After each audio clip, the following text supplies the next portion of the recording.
नमस्कार दोस्तों, मैं अमरनाथ गोस्वामी हाजिर हूँ आपके पसंदीदा चैनल ज्योतिष एंड एजुकेशनल ज्ञान चैनल पर। इस चैनल पर आप और मैं ज्योतिष, आध्यात्म व शिक्षा से संबंधित विभिन्न विषयों पर अपने अपने विचार साझा करते हैं। दोस्तों, आज मैं सूर्य को अर्घ्य देने से संबंधित विषय पर चर्चा करूंगा।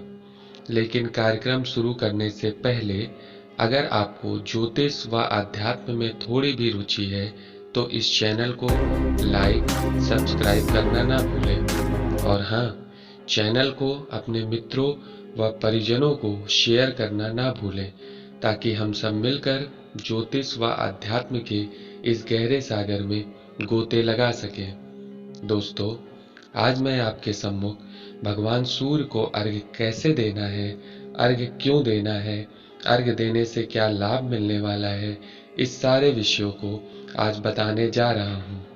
दोस्तों, सूर्य अर्घ्य को लेकर प्रायः भ्रांतियाँ फैलाई जा रही हैं। समाज में इस बात को लेकर भ्रामक तथ्य फैलाए जा रहे हैं। जैसा कि मैंने कई विद्वानों से सुना है कि वो कहते हैं कि सूर्य कुंडली में उच्च का हो तो सूर्य को अर्घ्य नहीं देना चाहिए। दोस्तों, बुद्ध को ठीक कर लेने से वाणी आ सकती है, लेकिन आंखों में आंखें डालकर अपनी बातों को मनवाने की क्षमता, वो आत्मविश्वास, वो कॉन्फिडेंस भगवान सूर्य की आराधना से ही आ सकता है। हम सबके जीवन में सूर्य की उपस्थिति के बिना कुछ भी संभव नहीं। अगर प्रकाश ना हो तो कुछ भी संभव नहीं।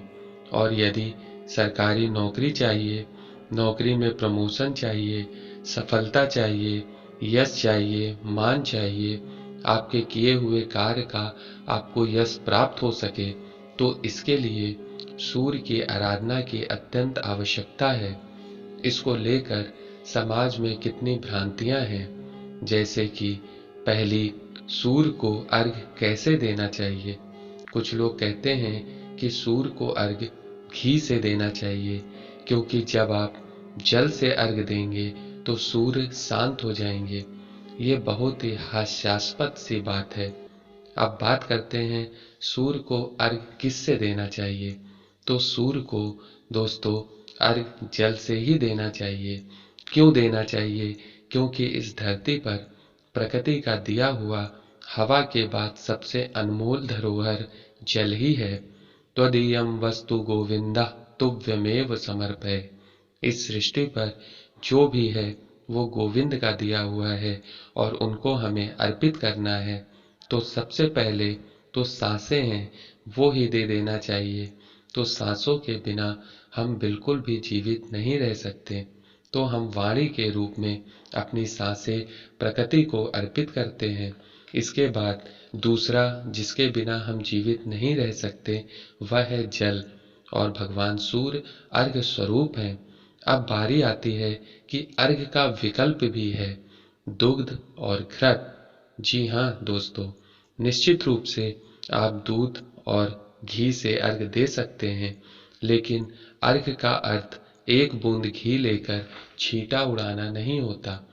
अगर आपको घी से अर्घ्य देना है तो कम से कम लोटे में आधा लोटा, एक लोटा, भले ही लोटा छोटा हो, उसमें भर करके घी डालिए और अर्घ्य चढ़ाइए।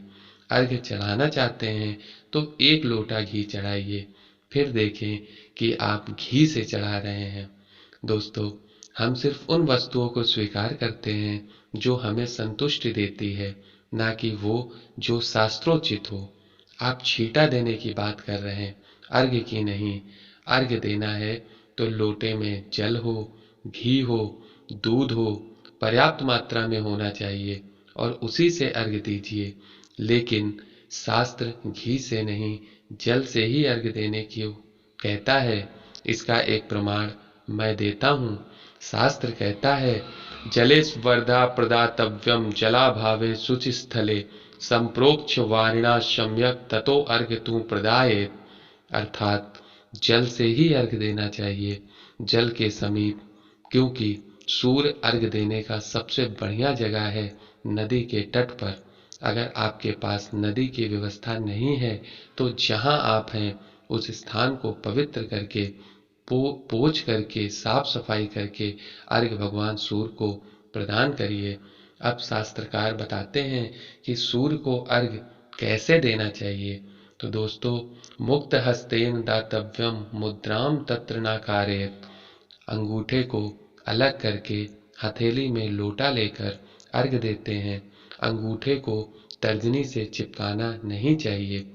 दोस्तों, अब बात करते हैं सूर्य को अर्घ कब दें। तो दोस्तों, क्षितिज में जब लालिमा दिखाई दे तो वो समय जल देने का सर्वोत्तम बताया गया है। कुछ लोगों को देर से जागने की आदत होती है, वो जब भी जागें सूर्यदेव को अर्घ दें, क्योंकि ना से हाँ सही। जल के पात्र में गंध, अक्षत, पुष्प मिलाकर 3 बार रोक रोक कर जल दें। जल देते समय सामने कोई पात्र रख लें जिससे छींटा आपके पैरों पर ना पड़े। ओम घृणी सूर्याय नमः या गायत्री मंत्र का जप करते हुए आगे की ओर मुड़ झुक कर सूर्यदेव को अर्घ अर्पित करें। दोस्तों, आशा करता हूँ अर्घ से संबंधित जो भी संशय आपके पास था अब वो दूर हो गया होगा। इसके बाद भी अगर कोई संशय हो तो आप कमेंट करके पूछ सकते हैं। मैं पूरी कोशिश करूँगा कि अपने अल्प ज्ञानानुसार आपके संशय को दूर कर सकूं। कार्यक्रम को अब यहीं समाप्त करता हूँ। नमस्कार।